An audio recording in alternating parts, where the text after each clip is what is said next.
Basically, what you're here to observe is a very innovative idea for a class that Fran Ryder, who's an adjunct member of our faculty and was deputy mayor and a very active individual in the civic and public life of the city, came up with at the beginning of the year, which is, if you're going to teach a course on governing New York, wouldn't it be nice at some point to get people together who are leading New Yorkers to come together and address the class over what they think about governing New York without realizing just how timely this was going to turn out as the events over the last 7 or 8 months have unfolded.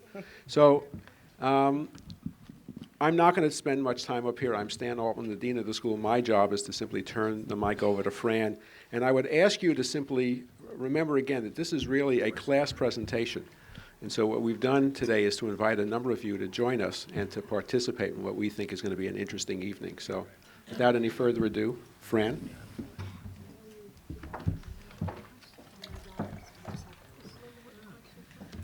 Thank you very much. As Stan said, this forum today really grew out of a class that I'm teaching called Governing New York City, which is a class really designed to expose the graduate students to the realities of governing New York. And in pursuit of that reality, they have heard over this semester from a wide array of current and former high-ranking government officials, members of the City Council, former deputy mayors, budget directors, and on and on and on. As part of this course, we look at the history of New York City, going back to its earliest days as New Amsterdam, and look at the evolution of government in New York. So they've spent most of this semester looking at the past and looking at the present. Tonight we're here to look to the future. And we've brought together an equally illustrious group of New Yorkers who have either served in government, observed government, or worked in government in very, very important ways. So let me begin by introducing our panel tonight, and then we'll get started. I'll start down at the left, far left. Jonathan Capehart is the deputy editorial page editor of the New York Daily News. He served as a policy advisor to Michael Bloomberg during his mayoral campaign. He's been a national affairs columnist for Bloomberg News. And from 1993 to 2000, Jonathan was a member of the Daily News editorial board. And it was during that period that he pursued a 16-month editorial campaign to save the famed Apollo Theater, which ultimately won him and the editorial board of the Daily News the Pulitzer Prize. To his right is Deborah Wright, who is the president, CEO, and a director of Carver Bancorp. She is also the former and was the first head of the Upper Manhattan Empowerment Zone, and is a former city commissioner, most recently the head of the Department of Housing Preservation and Development, and a former colleague of mine. Sandy Fruscher is currently the chairman and CEO of the Philadelphia Stock Exchange, but has a long history here in New York City and New York State. He has served as a management consultant and a senior executive for major development and real estate firms, including having served as executive vice president of Olympia, New York. He's the former president and CEO of the Battery Park City Authority and the former chief labor negotiator for the state of New York. To his right is Hildy Simmons, who is the managing partner and head of the Global Foundations Group for J.P. Morgan Chase. And in that capacity, Hildy is truly an authority on the not-for-profit sector of New York, and particularly how the not-for-profit sector works with and for the government of New York City. And then finally, Paul Crotty, a former colleague of mine as well in government, is group president of Verizon of New York and Connecticut, former New York City Corporation Counsel, and a former city commissioner, including the Departments of Finance and Housing. So welcome to all of you. Thank you for coming.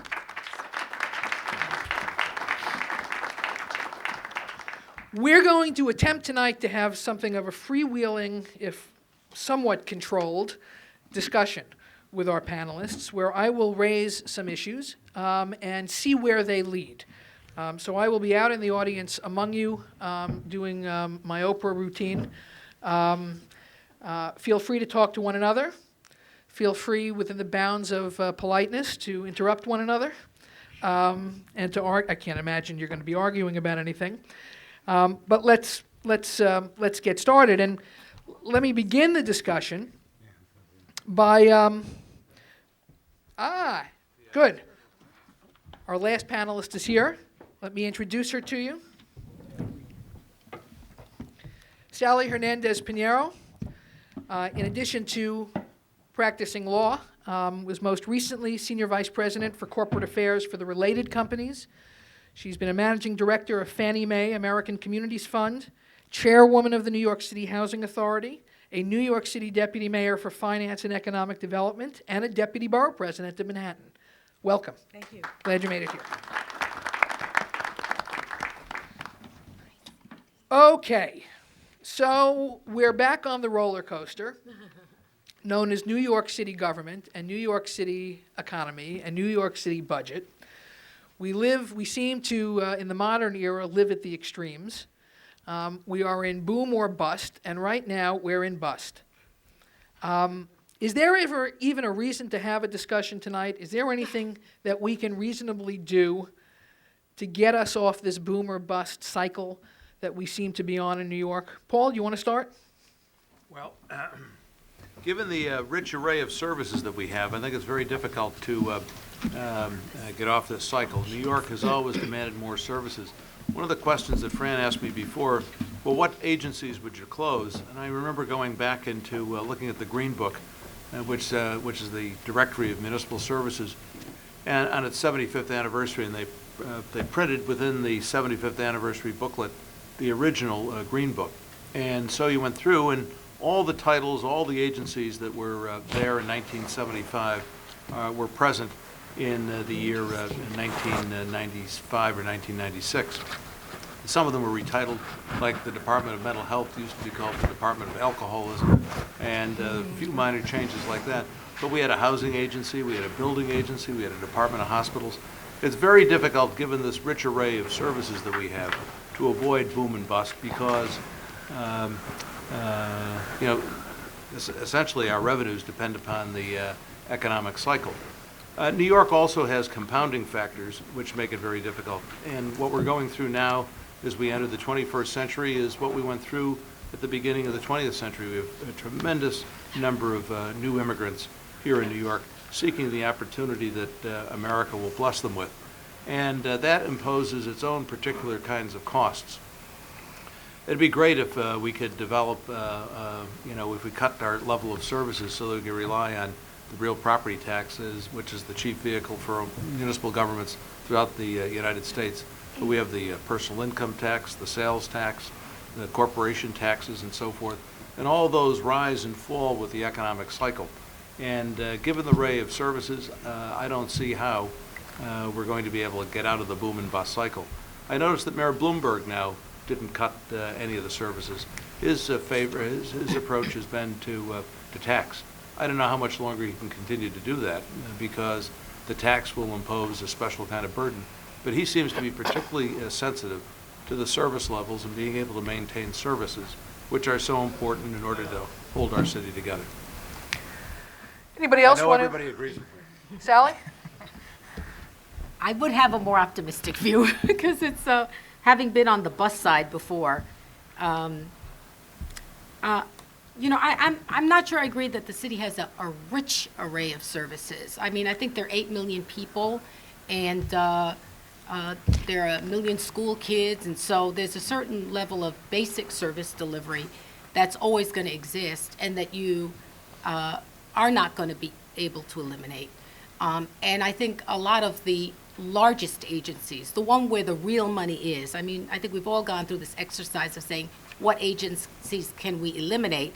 And the ones that you can eliminate don't save you any money that's worthwhile and end up giving you a lot of grief, which is not a reason not to eliminate them, but they're not the solution. Things like Human Resources Administration, where you pull in state and federal shares, or the Board of Education, it's just the fire department, sanitation department, police department, corrections, not corrections, we don't have corrections here.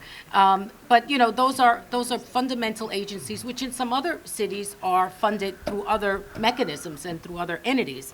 So I don't think that, you know, it appears to me anyway, having been through far less budgets than Paul's been through, but that they all appear kind of impossible to manage. And I guess I get hope out of the fact that, one, I see the immigrants as this enormous resource. I think the new immigrants coming in are, it appears to me, more educated, much more aggressive and ambitious, and really able to work themselves up very quickly. So I think that that's actually a tremendous strength. Well, I agree with the fact that the resources, but, you know, you say there's not, I agree, everybody would agree there's a lot more urban density here in New York, but the rich array of services I'm talking to about Medicare and Medicaid, which are very much deeper in New York than they are in the state, throughout the state of New York and New York City. But those are shared. Those are yeah, shared. Still, but they're So- far higher, our share is far higher Right. in New York than it is Right. in other states, which are large metropolitan areas like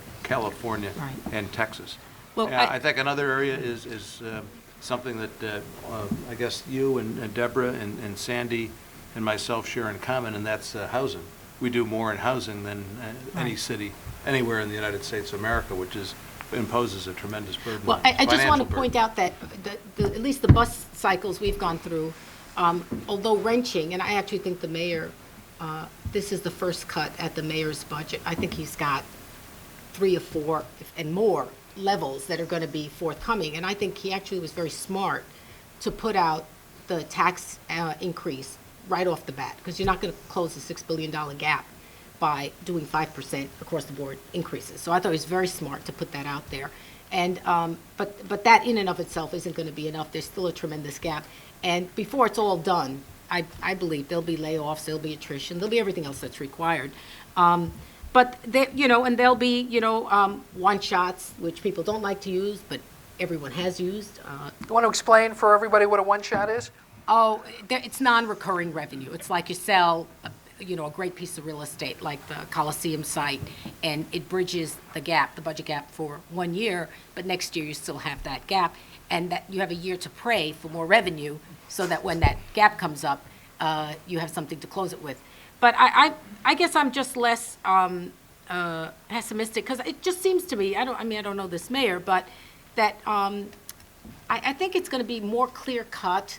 I mean, I just have a sense, I know when we were in city government, we tried really the unthinkable of going agency by agency, almost person by person, to find out where the fat was.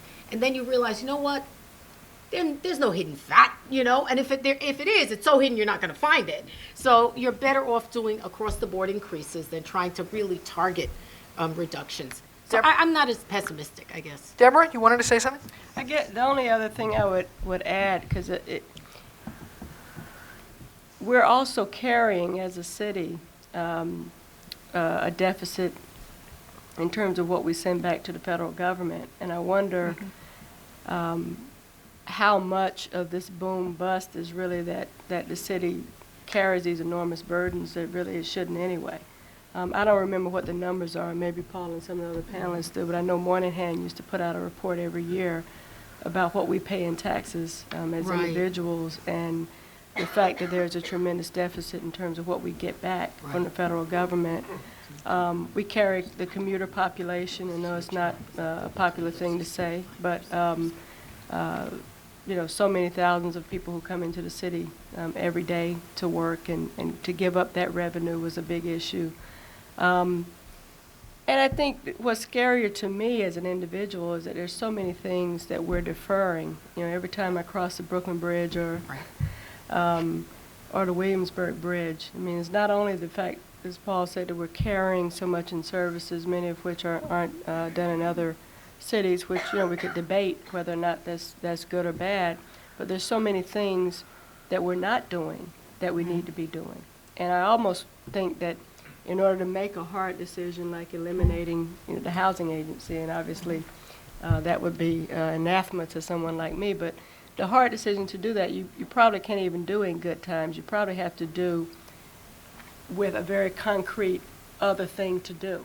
Well, you raise a good question. It never gets done in good time. Right. So the question is, now that we're not in good times, do we not have sort of the perfect environment in which to take another look at how government does business and how it spends its money and whether or not its priorities really are correct? I mean, to your point, Deborah, if there are things perhaps we should be doing that we're not doing, and bad times are very often a good time to reprioritize.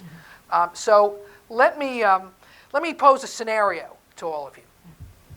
Forget that the mayor of the city of New York is Mayor Bloomberg. The mayor of the city of New York is Mayor Jones. And it's a woman, by the way. She Jenny. She has appointed all of you to her kitchen cabinet. And you're all sitting in the committee of the whole room, and you're sitting around the table, and Mayor Jones walks in, and she says to you, ladies and gentlemen, we have a $6 billion budget deficit, and before I have any discussion of new revenues, we are going to take an axe to this government. And I want each of you to go away, and I want each of you to come back in a week. And I want you to tell me what we're going to stop doing that we're now doing now. So now, even though you think Sally or Deborah or Paul or Hildy, Jonathan, Sandy, we haven't heard from you three yet, but we will in a second. So you come back, the mayor's given you the assignment, and you've thought long and hard about all of the services. And if there's one thing my class learned this semester, it's that New Yorkers going back 300 years have craved services. The nature of some of them have changed, but whether it was when the Dutch were in New Amsterdam, or the British came and called it New York, or in the post-revolutionary period, New Yorkers have always craved services. So, what are we doing now that we're simply going to stop doing? Sandy? Well, I think on one level, you're going to probably have to, you have to look at what the public demands and what keeps people in New York, it keeps people away from New York. I think one of the things that we're going to have to do is what Bloomberg has done. Bloomberg is a businessman who came into office and said, I'm going to impose business rigor, discipline on it. And lo and behold, he found, after he looked at the government for the first time, really when he got into it, was that it was approximately the appropriate level. I think that if he made a mistake in this process, he began the process too late. And rather than be a businessman, he played politics there and waited until after the gubernatorial election to impose the kinds of politically sensitive demands that he had to impose. There are two sides of a budget. There's the revenue side and there's the expense side. We're not, the government isn't a business. You can't just cut out lines easily. You can't shut your parks. You can't shut down your museums because you can't take away mandated services.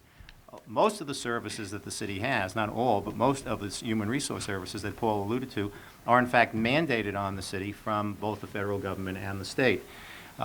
It's almost a whine to say, we should get more from the federal government, we should get more from the states, but as Paul pointed out, we may have more services put on us in terms of our obligations by the state. But in California, they pay 90% of the Medicaid and Medicare costs, and in New York, we pay 10%, 50%. So, there is this unbalance. I think that what we're going to have to do here is raise the revenue side. Now, when you look at New York City relative to its suburban neighborhoods and even to a lot of other metropolitan areas, we don't pay a full measure on the residential real estate tax. We pay probably an excessive level on the commercial real estate tax. But the fact of the matter is that commercial real estate has subsidized residential real estate relative to what the suburbs have. That's a political bullet that most people are not prepared to bite. The fact of the matter is both as a matter of public policy, as a matter of environment, it makes no sense to allow Manhattan, in particular, to be inundated with the level of automobile traffic that we have and allow those automobiles to come in for free. We now have technology that would allow people to get dinged as they go across a bridge with a scanner. So we should be charging for services or for public policy decisions that heretofore we haven't. And I think that we ought to look at those very, very carefully, like whether or not we should be imposing tolls on bridges, whether or not we should be, whether or not our real estate tax is at a fair and equitable level. There's no question that imposes pain. But I think we've made the decision, I think Mayor Bloomberg has made the decision as a businessman, that there really isn't a whole lot to cut out. And we can sit here and bray at the moon, you know, that California pays 90%, we pay 50%, and we should be making those political fights, no doubt. But I think the revenue side really is the place for us to be looking in the first instance. We have had a series of mayors on the political left and on the political right. And when they come down to it, they all seem to believe that the level of service at some point is at a reasonable Yeah, but I'm equilibrium. gonna Let me interject. just elaborate on, Mayor Bloomberg said there's no waste in the city budget, and I think that was an Well, exaggeration. it is. What he There's really always meant, waste. what he really meant was that every single dollar has a constituency. Yes. And and that is true. I mean, I remember the first time Fran and I were sitting together in the Blue Room, and we were going through this exercise. We had to cut, I forget what it was, $500, $600 million out of the budget because we thought there was going to be a deficit. And when you had to do that 6 months into the year, you've got to cut out double the amount. Right. So this was, I don't know, the mayor was elected and sworn in, say it was on a Sunday. We arrived to work on Monday. He said, we're going to cut on Monday, and I want some proposals for this. And so HRA, which has been through this game before, they said, well, let's cut aid services. Well, that was leaked to the press before the proposal got over to the city hall the next day. It was in the New York Times. HRA proposes to cut aid services. And then you would have thought the world stopped because everybody said, you can't cut that budget. So that really demonstrates my point that, every single dollar of the budget has a constituency. Now, but let me say, having said all that, there are cuts you can make, like the fire department. The fire department is based on location of firehouses which were established when we had horse-drawn fire carriages. And we don't need the firehouses, as many of them. We certainly don't need full crew. And one of the differences between the police department and the fire department is the police department can staff according to the crime rates. When crimes go up during certain times, that's when you have maximum staffing with the police department. Can't do that with the fire department because the fire department has bargained for, I think it's even in the state constitution, that you have to have equal manning in the firehouses throughout the 24-hour cycle. So that's the kind of fight you have to get into and tussle that you have to get into. And I think when you do that, the fire department gets very upset, and the advocates for this particular cause or that particular cause get very upset. Very difficult to do. So Jonathan, when it gets leaked to the press, Oh, you're going to hit me with that one now? absolutely. Wait, But Hilda, I you're have my next. assignment from Mayor Jones. Good. All right. Well, you can certainly. He's Yeah. the press Thank you, secretary. because He's the press because secretary this for Mayor panel Jones. so far only wants to dwell on the current mayor, and Mayor Jones is highly incensed about this.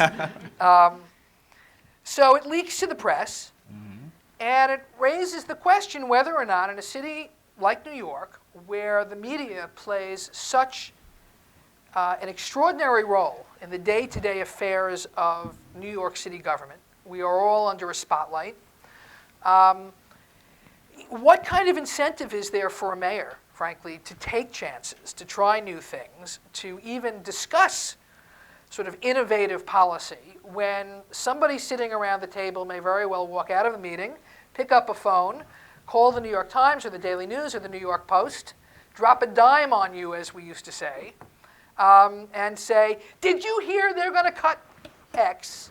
And the next thing you know, it's on the front page of the newspaper, and the mayor is getting beat up at the morning press conference for a policy which he or she has not yet embraced, may not even know about, but because somebody tried to be creative and raised something different, something that ultimately may have been rejected. I mean, how do we govern effectively? How do we talk about creativity in a city where everything plays out in the media? Well, one, I think you need to have a mayor who's got the stomach for it, who can just stand there and say, for instance, Mayor Bloomberg and smoking. I mean, here's an issue that's got everybody incensed. and Pissed off. Okay, I can use language like that. Everybody pissed off. And This is Baruch, not Columbia. But he's sticking to his guns. He's saying, screw it. I don't think people should be smoking, and you can disagree with me, and I don't care. I'm going full steam ahead. I think you have to have that kind of mindset, but I also think, and I think we're seeing this with Mayor Bloomberg, say, for instance, the selection of Joel Klein as schools chancellor. Not many people even knew he was on the list until his name was put forth. And I think that's because the mayor is sensitive to the fact that, you know, once you get it beyond a certain tight core group of people, then you run the risk of it getting out there and getting shot down before you've even had a chance to talk to the person, to see if they're interested, to see if they're the right person for the job. Now, that comes with its own dangers, because if you stick with a tight group of people, it ends up becoming an echo chamber, and you don't hear the people screaming and yelling on the outside trying to get you to change your mind. But I think that's what Mayor Jones or Mayor Bloomberg, or we even saw it with Mayor Giuliani. You either have to have an idea that you so firmly believe in that you plow right through, and, you know, the critics be damned, and more often than not, you're proven right. Or you keep things so closely held, and you let the idea formulate and germinate among a core group of people, and then you put it out there and let the folks beat you up, hammer away at it, and take the best of all the ideas and criticisms that you hear and fashion it in a way that makes sense for the city. And what agency? Oh, I didn't Are look you at eliminating- I didn't look particularly at agency, but I was thinking, folks were talking about the revenue side, and when you're facing a $7.5 billion deficit over the next 20 months, I think you've got to be more creative and trying to come up with ways to save every little penny that you can. And so I was thinking, you've got to find a way to consolidate either agencies or duplicative services. Over the weekend, I was reading the strategic plan from the Department of Homeless Services. And they were talking about all these different agencies that have an impact on what they do. We have to find a way, using homelessness as an example, to get DHS and HRA and the Department of Education and maybe even the Department of Employment, which I'll get to that in a second, to find a way for them to do something about the homeless situation, or come up with a solution for the homeless situation that makes sense, that's efficient, and that saves the city some money. If it's $1 million, hey, that's $1 million more than we had before. In terms of employment. Let me just interrupt. We're the only city in the nation that has a Department of Homeless Services. Right. Well, And- thank you. Designed to with- consolidate. And the consolidation is not the answer here. I mean, the real problem with homeless services, as somebody who's litigated this and and we've built more low-income housing than any other city in the nation, going back to Ed Koch, a program that was continued on by Mayor Jenkins and finally ended in the Giuliani administration. Over 250,000 units of housing, well, close to 100,000 for low-income and homeless people. We have built more, and the problem with homeless services is when you put housing at the end of the pipeline, people are going to want to enter the pipeline. And if you just, I mean, and when I was litigating this issue, you'd find family after family. They weren't families at all. They were young women who had an unmarried male escort who claimed that they were now living together and they wanted a home, and they were therefore declared eligible for housing assistance. You simply can't do that. No other city in the nation does it, and that'd be one place where we could Well, start. another- Now, we would be sued Paul. because there's consent decrees, and what we ought to do And is that gets to what the other thing that I was going to say, is that we have to try to find a way to get out from under consent decrees. Yes. Which end up, putting the budget in the hands of people who don't, for better or worse, care about the city's bottom line or whether the city can afford what they're asking. But in terms of homeless services, we're getting hammered on this. It's truly- Special it's- education. And special Hildy- education Hildy. is the other one. I don't disagree. I guess the point I would make is if I were going back to your Mayor Jones, because I still like the idea of a first woman mayor, so I'm kind of focused So on do this, I. The reality is the amount of, the budget gap is so big, and so the amount you need to come up with is so large relative to the discretionary part of the money that the mayor's office actually has, because of whether it's consent decrees or pension funds or labor union agreements or any number of things. There's such little maneuverability, relatively speaking, that, I'd be hard pressed to tell you, could you consolidate? Yeah, but my experience actually is that consolidation doesn't necessarily save money. There's no, it could, you have one commissioner instead of three, so you save a few salaries maybe that way, but in the end, it's not completely apparent to me that by consolidating you save money. Should the city not offer, you know, I mean, some measure you could say we should be proudful of the fact that we actually do provide services to homeless people and do that in a distinguished way relative to other cities that have ignored that problem at other risks that have happened in those places. I'm not necessarily arguing one way or the other, but I just think I go back to Sandy's point, I guess, which is that it seems to me that no mayor, this current one or some in the future, given that amount of gap, can get to the point of meeting that gap by simply cutting services. That Yeah. it's really impossible relative to the political realities that you're facing. So absent a political strategy that says, one, we're going to make people pay for things more than they do. Two, we're going to look at commuters or other things like that and not give away certain revenue sources that we have. And look to other ways of bringing in some money and I live in a single family home, so I'm actually, at the mercy of this current mayor because my property taxes are going to go up. But I said to you on the phone, and I believe this, we've been a protected class for a very long time. It's really unacceptable as a matter of public policy, and I'm going to be personally hurt by it. Me too. And I live in Brooklyn, so that means I'd have bridge tolls too. But, the reality is I can live with that if you think the level, if you're getting services in response for that. I'm not opposed to raising revenues. Yeah, but you're not going to get any additional services you're not going to get any new services for that tax increase. What you're going to get is less of a diminution of service that you already have for that tax increase. I'm prepared to put out there that we need to raise revenues. I'm prepared to just everybody sign off on the notion that with a $5 or $6 billion budget gap, you're not going to fill that gap with economies, with privatizations, with anything, with any of the things that we may talk about here tonight, totally, that you are going to have to raise revenues. So let's put that aside for a second. Well, just a minute But now. we've Well, had- Just a minute. I mean, in 1975, and Sandy was there. Well, they just sliced services. They just sliced Right. services. And we're Right. paying I mean, the so price you- Well, today. that leads into my next thing. You've all been sort of So you say pussyfooting you around can't- this you issue. can't do it. And we're paying the price today. Nobody, you haven't been. You guys don't really want to eliminate anything. You're fighting me Oh, on I this, didn't- I and you didn't keep get to talking say- about Mayor I Bloomberg wanna eliminate- instead of Mayor Jones. I So- wanna eliminate- Wait. So I made you the kitchen cabinet, and at this point, there are at least 4 of you I would fire. Yeah, don't fire me immediately. yet. Don't fire me Okay? yet. So let's go back to the original question, and let me put it in a slightly different context. We've had smaller government. We had smaller government in 1975, where an axe was taken to New York City with no consideration really to anything other than cutting services, cutting workforce. We had an economic downturn in this city of not equal to that, or not equal to what we face today, but certainly in the late 80s and the early 90s, this city was yet again in trouble. And Mayor Giuliani comes into office in January of 1994 and reduces the size of government, right?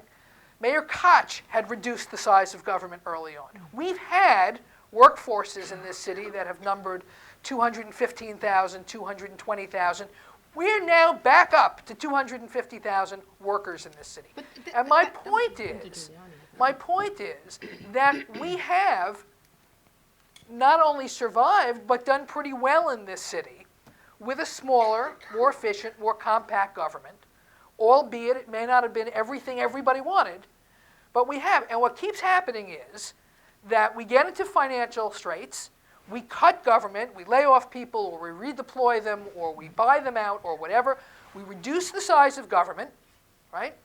Life goes on. Life was pretty good. Back then, only 5 or 6 or 7 years ago, we had a smaller government, and then things get really good, and the revenue starts pouring into the city coffers again, and what happens? It starts creeping up again. It's creeping up again. Well, a lot of the creeping up is catch up, and you may end up spending a lot more during those period of times for services that you cut out. For example, if you want to have a viable New York City, you're going to have a viable Lower Manhattan. Now, a lot is made about the crippling of Lower Manhattan as a consequence of September 11th, but the fact of the matter is that the crippling of Lower Manhattan started in 1975 when you didn't go ahead with the Second Avenue subway and the proper transportation to solidify Lower Manhattan as a second very critical business district. Every single borough, with the exception of Manhattan, imports taxes as opposed to exports taxes. Manhattan has to be your cash cow. Now, but as a consequence of 75, we truly crippled Lower Manhattan's long-term viability, because if as the population shifted to Long Island, New Jersey, north of the city, you have made it a second-class area because people have to spend an extra hour to an extra hour and a half a day, except for Hildy. Most people who work in Lower Manhattan do not live in Brooklyn. They do not live in Brooklyn anymore. And so, as a consequence, the problems facing Lower Manhattan after the 11th were exacerbated by the 11th, but they didn't start at the 11th. We have a lousy infrastructure in Lower Manhattan that is about 2.5 decades behind where it should be. It hasn't been touched since That's right. 1920. Exactly. Governor Cuomo, who I work for, I fought to the death, almost mine, because I try to extend the highway into a depressed highway that now everybody's saying, oh, it should be done. But we didn't do that because, quote, he had AIDS babies, and we didn't make the capital infrastructure necessary for that piece of Lower Manhattan, which would really have changed a lot. We haven't made, the investment in extending the rail system to the west side so we can build out about 20 to 25% of Manhattan, which could be a massive tax producer, but you can't get to the far extremes of the west side, and therefore, as a development site, it isn't as viable as it should be. We haven't really proceeded with developing the waterfront and making both in Manhattan and in the boroughs where we should be, where we could be generating a tax base and building and growing a tax base. We cut out transportation capital investment like the 2nd Avenue subway whenever we hit one of these downturns, and it's a terrible mistake.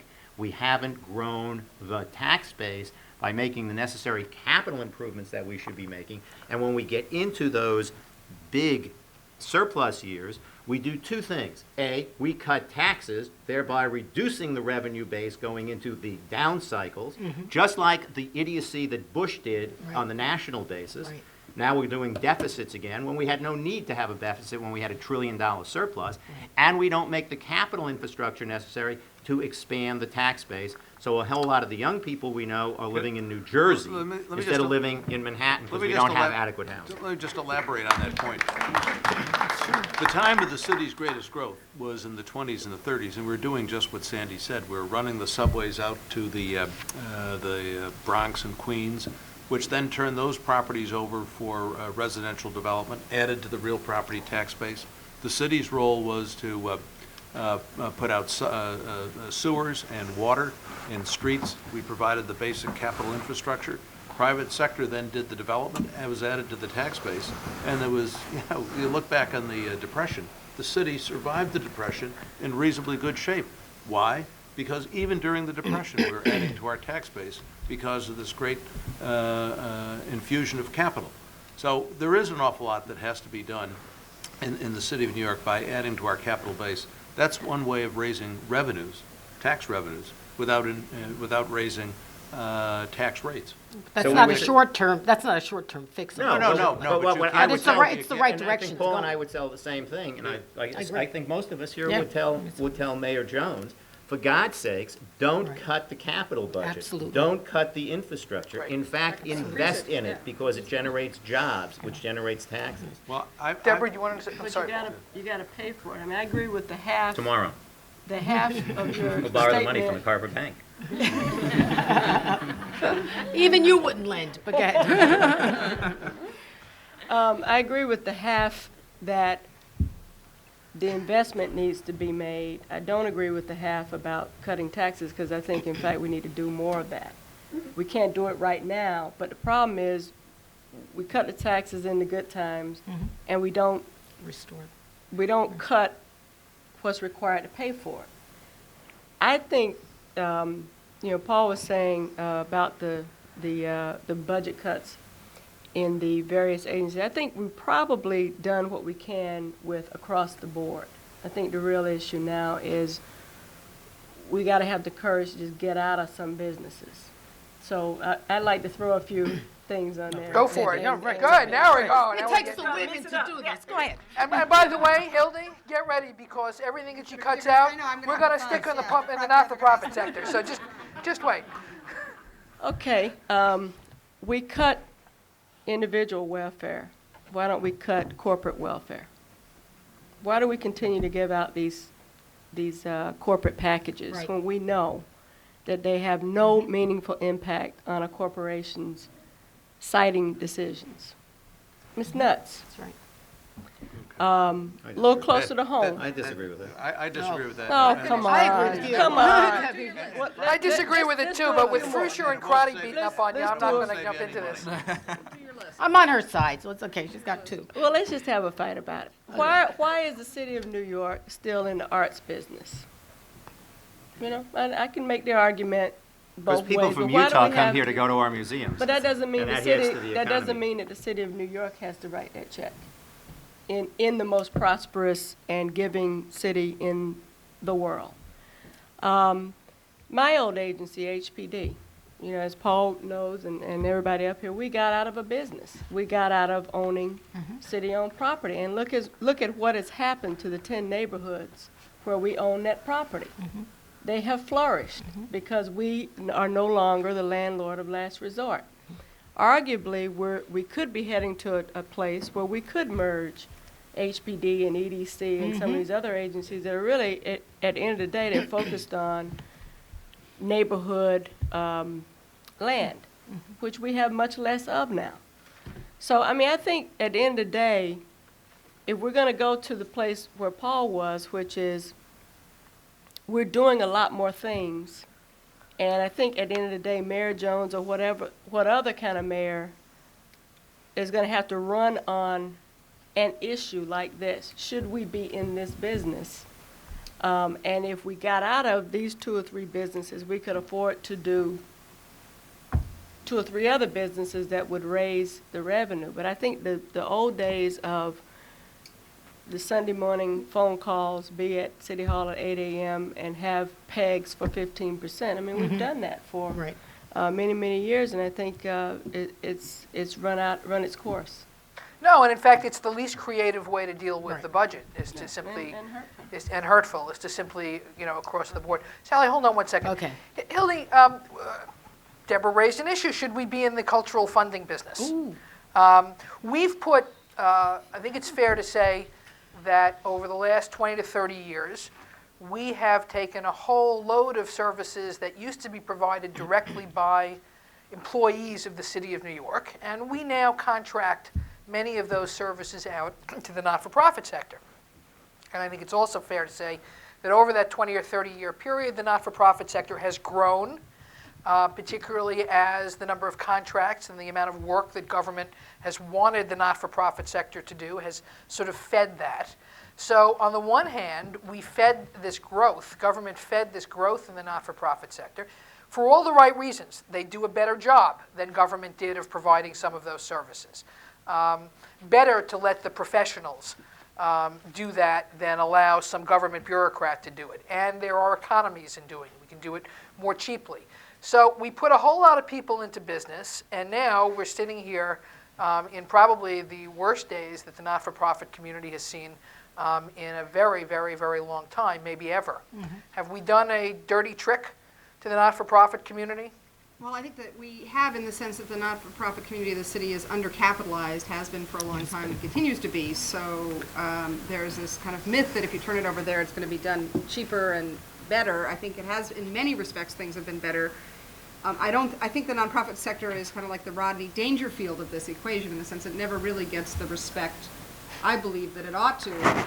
There's a study that came out earlier this year, and I brought some references to it because I think it's important for people to really understand.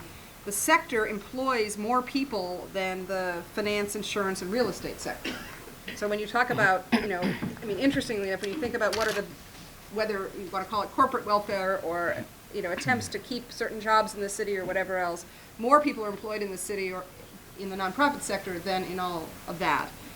It's 14% of local employment. That's a significant number. The fact that it's not for profit doesn't mean that they don't pay payroll taxes. It doesn't mean that those agencies don't spend money. So it really is a very significant, I think, part of the city's economy. And we need to think about it in that context in terms of both the overall important role that it plays, and then as we look to offload, as if that were the case, services where the revenues are really going to come from. A huge number of nonprofits in the city. There are 9,000 that were covered in this report. There are 25,000 or more overall. Depend quite substantially on city or public funds, not necessarily city, but city, state, or federal funds of some kind or another for services.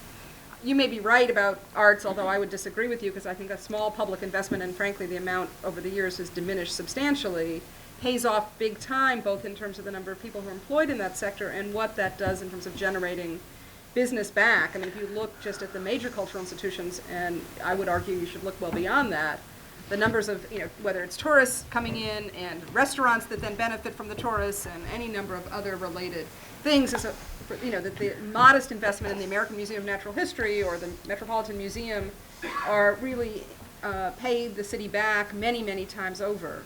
There's choices. Yeah, no, that's right. Yeah, definitely. Well, But I mean, let's, art is an Let me economic say something about multiplier. the not-for-profit sector. If you look at the listing of the top 100 contracts the city issues, 75% of them would go to not-for-profit.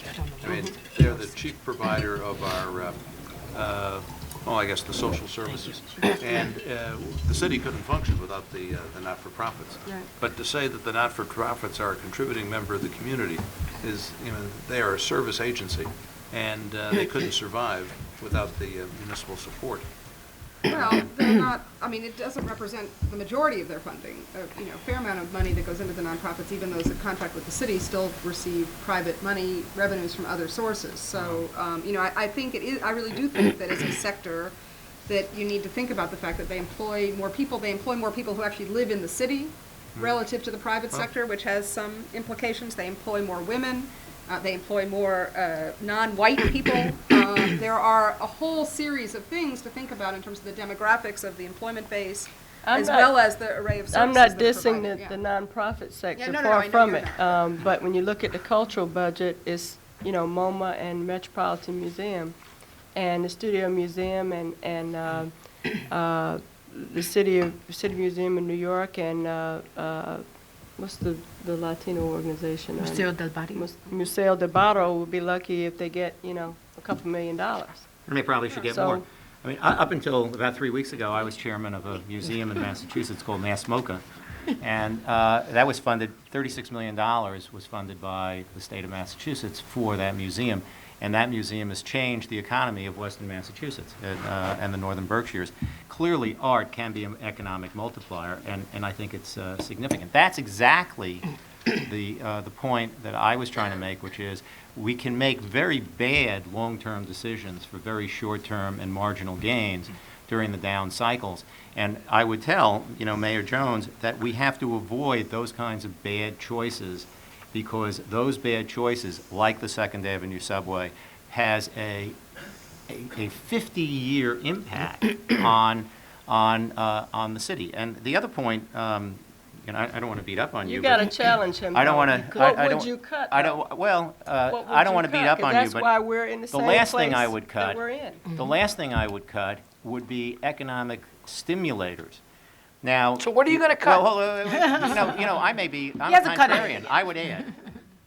But maybe then you I'm a can't be on Roosevelt. this panel. Maybe the fact is, I don't know. Can't add. We can all add. Sandy, I'm you here- got a, I'm you got here- a, look, you got I'm a here $5 because- million I'm budget. here Do you want, are you because- suggesting that No, you're no, going to no, do I'm it all here- with tax increases? No, I'm saying I think you have to try to find the fat, but you have to be very, very careful not to cut Okay, out. so where is it? There's a distinction Well, between I told you fat where some of it was. and muscle. If you want to fight. You don't cut muscle. Yeah, you want to fight. See, the I'm from fight. Philadelphia. We used to be New York. Yeah, they boo Santa Claus. You were Yeah, never we New used to York. be- we You used to- were never New York. We were New York Sally, until we okay. were screwed Right. by Clinton. Enough. I can't By the way, believe that was these- Governor I Clinton can't who built believe the Erie he's the Canal. one Right. saying not He to would- cut. That's It's right. like It was blowing my me mind. with Clinton It was not who built. made Right. a capital infrastructure That's investment, right. That's and right. that changed the world. And The Philadelphia has been My second rate class ever will since. tell you that the single most significant thing in the history of New York City is the building of the Erie Canal. Exactly Because right. I told them it was the most significant thing in the history. And that changed Sally? the world. Mayor I Jones, just- why can't we I- take I on, just- why can't no, we take Paul, on the it's fire my department? turn. We can take on the fire. Look, Ed Koch tried to take on the fire department. He got beat up for it. Dinkins tried to take on the fire department. Mayor Giuliani looked at it, and But and it we went have- right out You the know window. why? Because you're making the wrong fight with the fire department. Please, please, I Go ahead, have Sally. the answers. Go ahead. Go ahead. First, the most critical variable. We have a mayor who pays for his own election. This is very important. He doesn't have to deal with Thank you. constituencies the way we did. Thank you. This Although is Mayor one of the Jones didn't get first elected that way. And only time that we can test the theory of whether if you have a pretty smart person and a pretty decent person who doesn't have to depend on unions and every other source that elected officials depend on to get elected, whether he can step forward and do the things he thinks are right. But Sally, Now, that's not true. Listen. He's not you didn't elect him to be dictator. He still has Wait. to govern within the How process. come you talk and you then go to the talk when city I'm council. talking? You go to the city Let me council. finish. Anyway, that's not the point. Let me finish my point. The point is that he is in a position, unlike I think any other mayor, to step forward and state what he feels he wants to get done. That doesn't mean he can do it unilaterally. I'm aware that there's a public process and this is not a dictatorship. I learned that. But the point is that he can take on things like the fire department. I'm not 100% sure, but I think most mayors have been willing to exempt the fire department and/or the police department from cuts, across the board cuts. He did not exempt anyone, not the Board of Ed, not police, not fire. And I think that's why I think the tax increase was so critical, because to the people who felt like, oh, this is the business mayor, he's never going to propose tax increases, he stepped forward and that was the first thing he did. I thought that was a sign that said, I will do what I think is right to do, regardless of what people's expectations are. Number two, I think that, just a couple of things. My own sense is one of a visual sense, and one of the few things that I agreed with Mayor Giuliani on, nope, nothing personal, friend, It's okay, was I won't that, take it personally.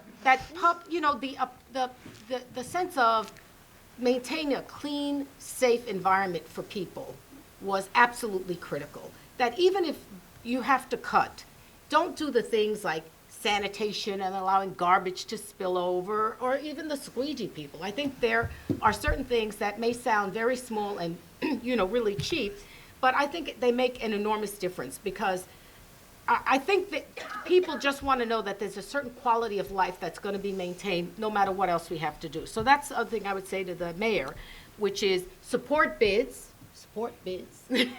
create more bids, so that, some of that local service delivery gets done. And then I would suggest that he look to the state to consolidate agencies.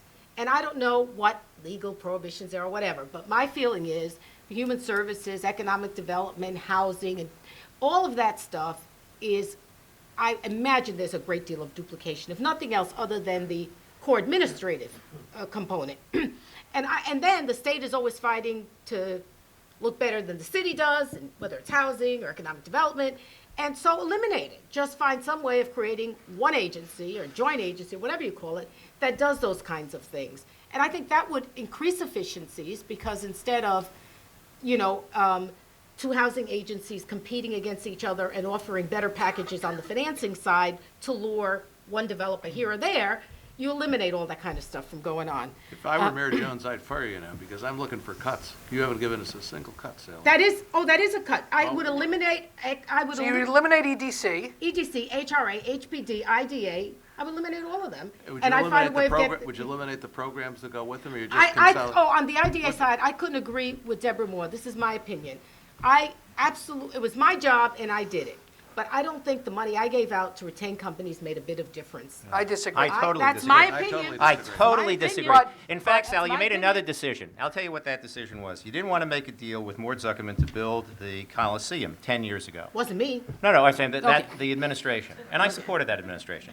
So they made a decision not to build the Coliseum 10 years ago, because we could get more money on one particular day, the day that we sold the property. Of course, that doesn't recognize that government isn't a land developer. Government's coin of the realm are taxes. What Paul, I think, and I are both saying about why those incentives, which does not give away current cash, it gives away future cash, is so important, is because from a governmental point of view, the most important thing you can do is create something to tax, because tax is your revenue base. I was talking So- about business retention. Well, that's what I'm talking about. So If if the you can get a CEO company to is making a stay, if you can get a decision- company to stay, if you can get a company to expand, if you can get a company to build, you now have a commodity, an asset to tax. If we had built the Coliseum 10 years ago and only got $50 million for the sale of the land, but $50 million a year for 10 years to build it, the 350 you ultimately got, you'd have a net increase of $150 million a year that you would have had in your budget simply by building the building and taxing the hell out of it. That's why those incentives work. You're not giving away current, you're giving away future, and if you can get it to build, to have an asset to tax, government is revenue-based. It's a bad word, it's called taxes. I agree So you if you need get to an asset. I generate don't this stuff agree if you're to just get an keeping a asset. company here who theoretically But they go. promises- But they go. But they go. Has They're anyone gonna looked, go, they're has gonna anyone go. looked It's my across feeling. the I'm not river gonna at get Jersey into it. I City? was going to say, That's take a okay. ride down the West Side That's Highway not why today, they're and you'll going. see crane after crane after crane on the west side of the river, and you don't have a single Right. crane in Manhattan below 14th Street. And he's Right, not but talking how about much that's migratory not for? birds. You're right. If you go to dinner with any CEO, and they will tell you that's not. I've had CEOs, at least 3 or 4, in the current context. Well, I won't go into the details of that. Who have said it's embarrassing not to take the incentive Sure, but why It's is a Goldman Sachs in competitive Jersey thing. City? because Why it's is too Chase in freaking Jersey City? Why is expensive Merrill to Lynch? operate Why in is New Lynch York Jersey? City. Why is Right, Merrill Lynch in right. Jersey Because City? they're embarrassed to Back take the to money? taxes, back to taxes, back to It's cost the burden benefit, of though. work, the cost burden of working in New York. And the problem is, none of the things that we're talking about are addressing that. None of the things that we're talking about I thought address you wanted that. to increase taxes. and but No, apparently- Deborah said she wanted to decrease taxes. Right. Yeah, I want my taxes to be less, don't you?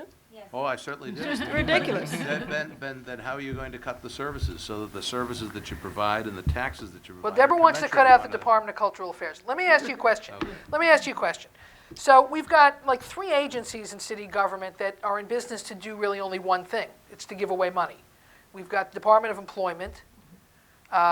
We've got the Department of Cultural Affairs. We've got the Department of Youth Services. I mean, these agencies are not policy-making agencies, really.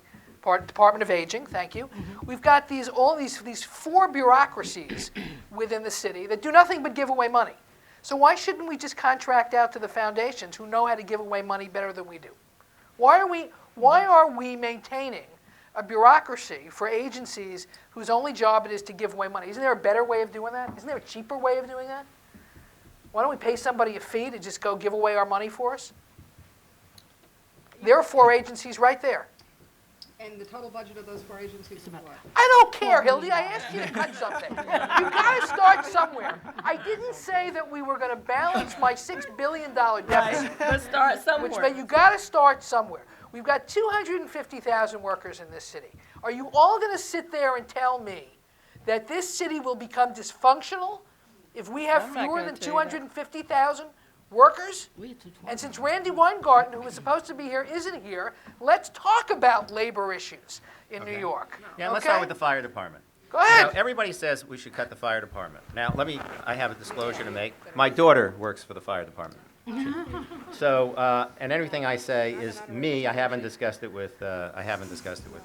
You know, it's very interesting. We start off with we should close firehouses. That's not the issue. The issue isn't whether or not we have a firehouse. Yeah. The issue is that the fire department has what's called 24 on, 72 off. Right. That's the real dysfunctionality in the fire department. Now, that's something that has been traditional. That has been something that is, in fact, cultural. And that is something that has been legitimately won at the bargaining table. Now, what we should be doing isn't threatening to cut firehouses, which is a backdoor way of saying, well, we don't have that many firehouses, therefore we can reduce the number of fire persons. There are 14 women, so I'm trying to be gender neutral.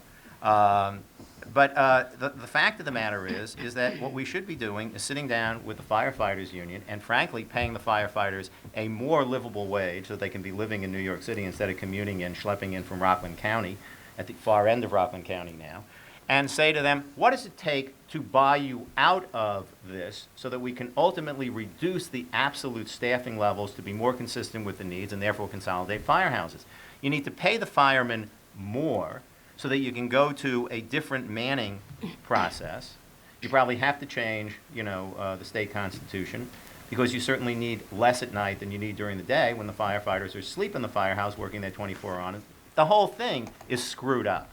But so we end up taking the most politically volatile issue, throwing that out there for the daily news to write big front page banner headlines when there's a 4-alarm fire 4 doors down from where the firehouse is going to be closed. Who knows who started it? And fighting the wrong set of issues, because there's a whole, I use the word loosely, but I think legitimately, conspiracy around these things. Fires, front page, great stories, communities marching with picket signs and sitting in and protecting their beloved firehouse. They're all great issues, but we're not getting to the core issue, which is it's a labor relations issue. It should be dealt with in a labor relations way. You're not going to get it unilaterally. They'll kill you with all of the things that they have at their demand, and you've dissipated an extraordinary amount of energy not dealing with the fundamental issue, which is correct sizing, correct pay. Jonathan, you look like you want to say something. Not on the labor issue, though. Not on the so labor if issue? anybody else has a labor thing, I have a more Go ahead. cosmic question. Go ahead. But if anybody has a labor thing. We'll come back to labor. Go ahead. No, it's okay. Thank you. It's time for a cosmic interview. Well, just cosmic loosely. Just being the junior member of the kitchen cabinet in Mayor Jones's administration. It's really a cheap shot. Really. Right? Incredibly cheap. It's ageist and cheap. On behalf of Sandy, Sorry, Paul. But I think I keep coming back to this longer term concern or question that comes up every once in a while, and that is sort of New York's dependence on Wall Street. And I wonder if the city's economy were a little more diversified in the sense that we didn't so depend on the big money that's generated out of the stock exchange, if the calamity that we went through and the tanking of the economy wouldn't so adversely hit the city. Well, I want to say what my major concern is. There's a proposal out now from the Department of Treasury, the Securities and Exchange Commission, and there's a third, the Federal Reserve Bank, that it says that all the stock brokerage firms that clear stocks and the money center banks that clear checks have to have diversity in their facilities. Right. They have to be 150 miles separate from one another, and they have to be on separate power grids, separate phone grids, Which will kill separate us. traffic grids with backup employment. That's going to devastate. If that rule goes into effect, it's going to devastate New York City's economy. And so I wish we had a more diversified economy. But that's not our threat right now. No, Our threat right as I was now saying, is that's a our- longer-term the concern. nut- Well- question. the nut So that what keeps do we the whole do? thing going is This about is to sort be of the broken Second and Avenue scattered. question. Right. Paul's absolutely right. I mean, like it or not, and for the foreseeable future, maybe for forever, the financial services industries are still the core of our city's economy. We've tried at various times over the last couple of decades to attract new industries to New York. And in fact, we were very successful at doing it most recently in Lower Manhattan, where we created Silicon Alley and actually got something going down there. Unfortunately, the industry we attracted went in the tank. So, and now we hear constantly about biotechnology industry coming to New York and great research centers and So we won't have to import all those biochemical bombs. We just Right. have them right here. in the That's city. right. We're gonna make them on First Avenue. This is something that the Economic Development Corp. and those in charge of economic development have been wrestling with for a very, very long time. But like it or not, we are still overly and almost wholly dependent for such a huge percentage of our economy coming out of the fire industries. And that's just sort of the way it is. So I go back to my original premise, which is, can we really do anything about this cycle that we get on? I mean, we've been here now for the last hour talking about, we still haven't cut any agencies. We haven't cut any people. I think this panel is too liberal. I think I've got. No, Paul, you have definitely been. You've definitely been. You there. haven't really plumbed the depths of the Department of Education. I think one of the things that Jonathan said that was, holding secret the nomination of Joel Klein, which I thought was a terrific accomplishment.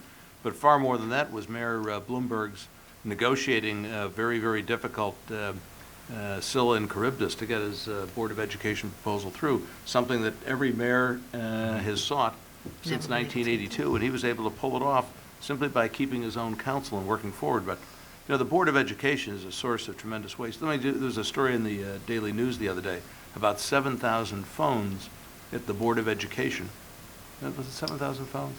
Yeah, it was 7,000 phones that they are in the Board of Education facilities, but they ring and nobody answers. I mean, they're for people who were there and, you know, but are no longer there. Well, 7,000 phones at $30,000 a month times 12 years times maybe they've been there for 5 or 6 years. That's an awful lot of money. I mean, we're just beginning to kick things over here. I mean, you got to go through every single agency like that. I see Doran Gopstein back here. You know, the tort recoveries against the city of New York are up to $600 million a year. Part of the reason for that was during the last years of the Giuliani administration, they started to settle not only the old cases, but the new cases. And I think it's probably a bad practice to say, let's stop settling the new cases. But, you know, if you wanted to do that, you could reduce that exposure from $600 million a year to $450, maybe $425 million a year. So all these things begin to add on one another. But, you know, you got to go through the city agencies with a fine-tooth comb. I'm all for consolidating EDC and HPD and IDA and all those organizations. As a matter of fact, when I came in, my first job was Office of Financial Services. And then you had every separate economic development program, the Business Relocation Assistance Corporation, remember that, Sally? And the IDA and the Facilities Financing Corporation. They're all separate. As a matter of fact, the first economic development loan I ever did was for the Business Relocation Assistance Corporation in this building, which used to be house printing operations. So we've gotten rid of all those things, and we've consolidated those programs. There's a lot more you can do about consolidation, but you got to eliminate the underlying programs that go with it. You know, Paul, you were talking about using the Green Book as, you know, when you started with the analogy. I came into city government originally in 1971, and there were super agencies. So, you know, there were much greater agencies, and over the years, what you've seen is them breaking apart. And now you have lots, you know, so could you, I mean, again, I would agree, you could consolidate, you could probably do some saving. You could take some of those agencies that are mostly about transferring of payments and presumably make it more efficient to do that and not need as many people as, I mean, I have no idea how many people work in the Department of Youth Services anymore. It's not even called that. I think it's called something else, Youth and right? Community Services or Community something. Services or something like that, you know. But, you know, so I wouldn't disagree with that, but I think from my point of view, the issue is more, you're really tinkering at the margins relative to your big number. To Sally's point, I would say that while you're right, we now at least, and I don't know about Mayor Jones and how she got elected, you know, have a mayor who's not beholden to anyone. The very fact that he's already kind of indicated he wants to be mayor again suggests that he already is beholden to people. Well, because here's the only way- so No, maybe, Wait, maybe, you maybe bring- he's saying that. Hilda, to you settle bring it. up a very good point. Either way, but I think from my point of view, and the distinction I would make, and it really gets to Sandy's point, is that not only don't we think longer term in the implications, the time horizon for your average person in political office is about, you know, 2 hours. Maybe it's, you know, the next election cycle, but nobody can get past sort of what the immediate problem they're facing or the immediate issue, and so you don't ever really have the opportunity to get people who want to think longer term and who can actually implement longer term. I don't know currently, but the average stay of a city commissioner is not very long. So you don't have people at the heads of those agencies. who Depends have on the that time. commissioner. The good ones leave quickly, the bad ones are there forever. You know, but the implications of of the good ones leaving early means that nobody has a chance to actually seriously think about how do you know, fundamentally think about structural change. But isn't this what the mayor Well, is, there's no isn't long-term, this there what are the no mayor? gains, there is no political gain to think Long-term, long-term. that's right, yeah. And the tragedy is that you need to think long-term to achieve the kinds of base that you need. I think Bloomberg, I would say to Mayor Jones, there was once a mayor by the name of Michael Bloomberg, and he actually is approaching this, I think, pretty intelligently, although I said a bit late for political reasons. But the fact of the matter is what he's doing is he's pushing the revenue envelope as far as he can. And then he's going to say, I've done everything I can to raise revenue. Now we have to get to the grubby task of consolidating, eliminating, reducing, because I've gone to every single available source, including you, the people. You've made a determination that we're capped at X amount of dollars, And now I have to cut services because I've tried to raise the revenue and And I you can't. think that doing that's it in when you're that gonna get order, you think doing it in that order was the smart thing to do? I think because if you look at it historically, I think that there is less of an inclination in our society to save what we deride public employees as essentially welfare recipients or one step away. So if the money has to come in to save those people's jobs, we're never going to do it. I think right now we're pushing the revenue, and when you run out of revenue sources, when the state legislature says, no, we're not going to restore the Commuter tax? commuter tax. I mean, somebody ought to say to Shelley Silver, what were you thinking when you Right, gave that's the right. Democratic votes to eliminate Where that? were you What sleeping? were you thinking? What did you get? Yeah, what'd you get? You got That's what we don't know. Rudy. We don't know. Screw you. Yeah. You know, okay, that was a good one. And now, $500 the million fact mistake. is. And now he has the nerve to moan and groan about it. Hey, the fact is. But that- how realistic do you think Mayor Then you'll get the Bloomberg is? Because the tax rate we had on commuter tax was 0.45%. Yeah, well, And now he says he's going to restore it at 2.7%. Yeah, but he wants to be able to And he's going to say- call it the income he tax, not the legitimately- community Right. tax. Yeah, but he legitimately wants to say, I've done everything I can. Well, I agree with before Yeah, no, now I think started that you're cutting right. your Sandy, I think garbage." you're right. I would only raise the question, is that the order you do it in?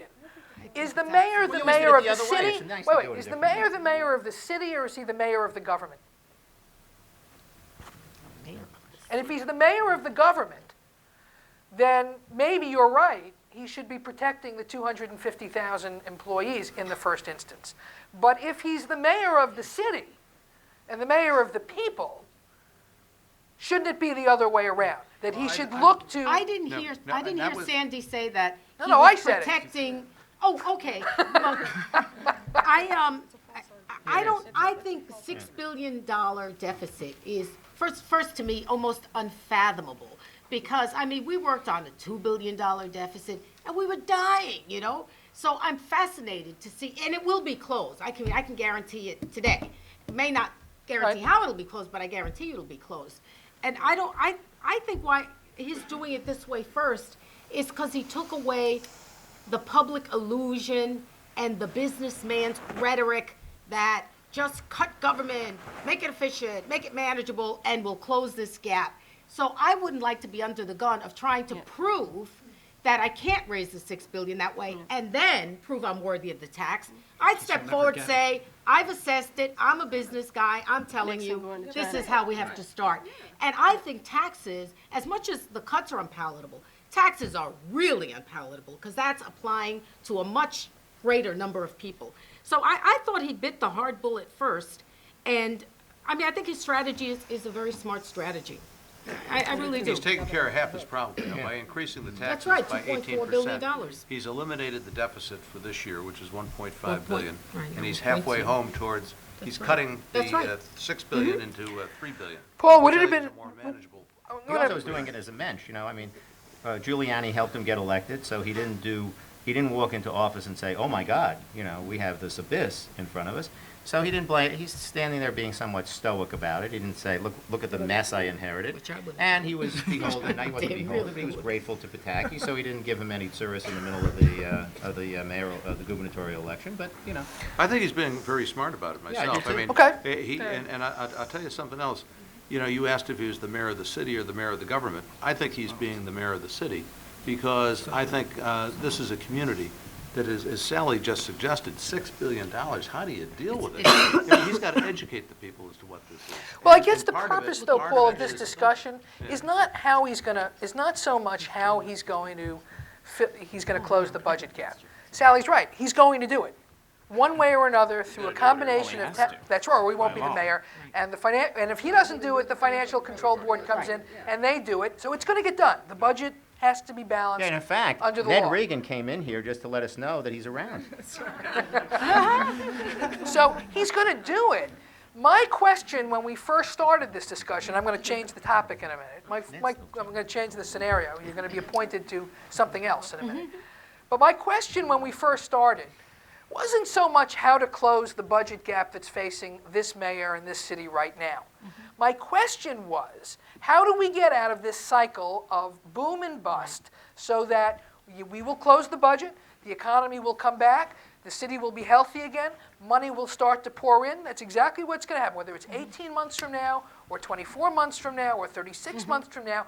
The cycle will go back up again. Things will be hunky-dory in New York. We will start spending money like crazy again because it's going to be coming in. Fran. And then that was the question. But Fran, what do you do now? But Fran, when I came up with the cosmic long-term question of what do we do about ending the dependence or doing something about the dependence on Wall Street, Right. you and I believe Paul poo-pooed it and said we've tried No, it. no, we- I didn't say that. You we've keep tried trying. it. We've tried it for years. It doesn't work. Well, we do I mean, this. We do no, that. no, and no, then it's and not- then we moved I don't on. not poo-poo changing it. the industry. You Here- keep trying. Let's acknowledge mistakes that were made. Okay, during Ed Koch's term, when he came in at the end of Mayor Beam's term, and we began to have an uptick in the cycle, and all Ed wanted to do was restore services. And his measure of restoration of services was, if the agency had 10 under the cut and it was 20 before the cut, I'm going to make it 20. He didn't think about retooling the work. Mayor Giuliani perhaps should not have cut taxes quite as much as he did, and taken the increasing revenue and rather Right, than that's it. enhancing services, paid down the city debt and got into capital financing, because that would support the position that Sandy takes and that I take, that you have to be available, have to have dollars available for capital projects to build the bridges, to build the roads, to Absolutely. maintain those, so that we have an infrastructure, a capital infrastructure, and maybe even doing the Second Avenue subway finally right. back on. So you'd have the money to finance these long-term growth projects. So, but, you know, nobody was saying, Mayor, you know, pay down the capital debt. Should Some we seek, people should were we saying. seek to as part of that, should we seek to change the law that doesn't allow us to have a rainy day fund? I think we should definitely find some way of not even just allowing, but requiring that a certain Right. amount of money be reserved. Because the two things that Mayor Giuliani did, and I don't know the details of them, but that surprised me, was one, having a surplus and then spending the surplus. Well, he had to. The law And- says he has to spend it. But my The law sense says was he has there to were spend it. always ways of Yeah, so pushing spend it on capital. Pushing No, it out. well, Yeah. he spent it. He actually Right. prepaid. The following years, he prepaid debt in the following year. He didn't do what you're suggesting, Right. Sandy, and what you're Right. suggesting I'm saying maybe we do should it have more. I done. would have said, do it more. Right. But he certainly used some of it for And the that. second thing is the Transitional Finance Authority. I don't know why he created another off-balance sheet financing agency. Because Because I know we we hit hit the ceiling. debit limit, I know, but why just not stop then? Why? Well, because you wanted to keep the capital because- projects going. Because that formula is antiquated and But you have a doesn't 10-year reflect. funding cycle, right? So why not move, I mean, was there work done, I'm just asking whether there was work done that said, No, there was lots of stuff that was immediate. I mean, we were at a point where I remember it really, really well, where we were this close to reaching the debt ceiling. I'm just always concerned about new debt issuing entities, because they take a life of their own What really on. should have been done and what would have been preferable would have been a legislative change that would have changed the formula by which our bonding limits are set. Right. But that wasn't going to happen in any kind of fast, on any kind of fast track, and we were hitting a debt ceiling. So that's why it was done. You know, actually, again, I'll be a contrarian. The fact is that I think that, you know, debt, certain kinds of debt, particularly debt that goes for capital construction, Or 23% is absolutely critical. I'll give you a case in point. We're going to screw up rebuilding Lower Manhattan because people are going to say there isn't adequate resources to do the job. And so once again, we're not going to build the transportation infrastructure in Lower Manhattan because we're going to try to do it out of cash flow, which are going to have to be cut back in a budget crisis, as opposed to leveraging streams of revenue in order to build the capital infrastructure necessary to rebuild that, whether you're going to have fire industries or not-for-profits or whoever you're going to have in those buildings. You'd better damn well have people in those buildings paying taxes and creating a multiplier effect. I mean, what we should be doing is taking federal revenue streams right now that we get in transportation, particularly in the transportation area, and instead of using them on a cash basis, you know, using 100% dollars to build a subway station, when interest rates are at all-time lows, we should be borrowing the hell out of this stuff and leveraging into $5 billion a year builds 100 billion worth of capital infrastructure. We ought to take the $40 billion we're getting from the feds and tell them stretch it out, give us $50 billion present value, net present value, and commit to us to an ability for 10 or 13 years so that we could build $100 billion worth of infrastructure and then use a tax increment financing at the back end to pay it back. But if you don't rebuild Lower Manhattan's infrastructure, you're going to have nothing in Lower Manhattan, a diminished tax base going into the next cycle, and you're going to have a continued erosion of your fire industries, and all of your tech industries are going to be moving out of the city because you're going to have either the choice of increasing their tax burden or diminishing the services that you're going to be providing. Let me blow and it's gonna be Sandy's horn for a disaster. second, because when he was the head of Battery Park City, the city was spending all kinds, and the state was spending all kinds of capital dollars on the infrastructure that supported eventually the construction that went forward at Battery Park City. Now, how did the city benefit from that? Because the Housing New York bonds were issued, and we built Right. almost 2,000 units of housing in Harlem and in Yeah, we in the Bronx. leveraged the proceeds of Battery Park. Paul and I, as a partnership, we leveraged those proceeds.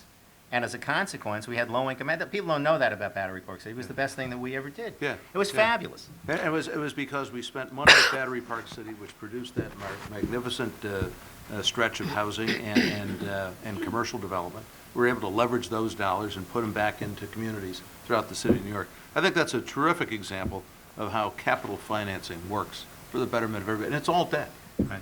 I want to change the subject because we don't have a lot of time left, and I want to leave some time for any questions from the audience. So you're now out of the kitchen cabinet. You're now the charter. You're now the Charter Revision High-priced Commission. advisors now. You are now all appointed to the next Charter Revision I'd rather Commission. go back to the kitchen cabinet. Okay, you want to go back to the kitchen cabinet?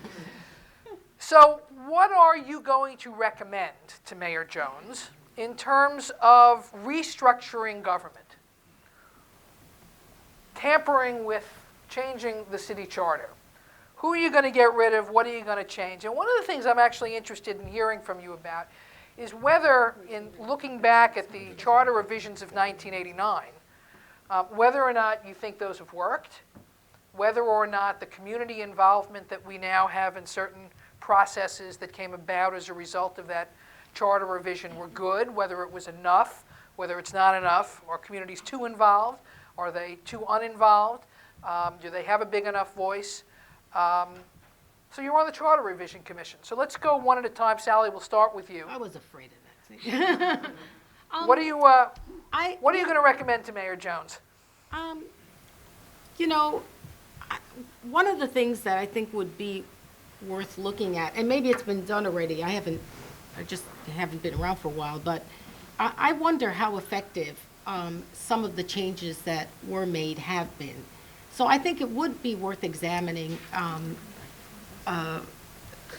I mean, you know, we were in the Borough President's office, but one of the things that I admired when I was there was how knowledgeable, I mean deeply knowledgeable, the borough presidents were about the intricacies of their own borough. And I don't know much about any borough except Manhattan. But, and so I wonder. Who does? I wonder, oh, this is not nice.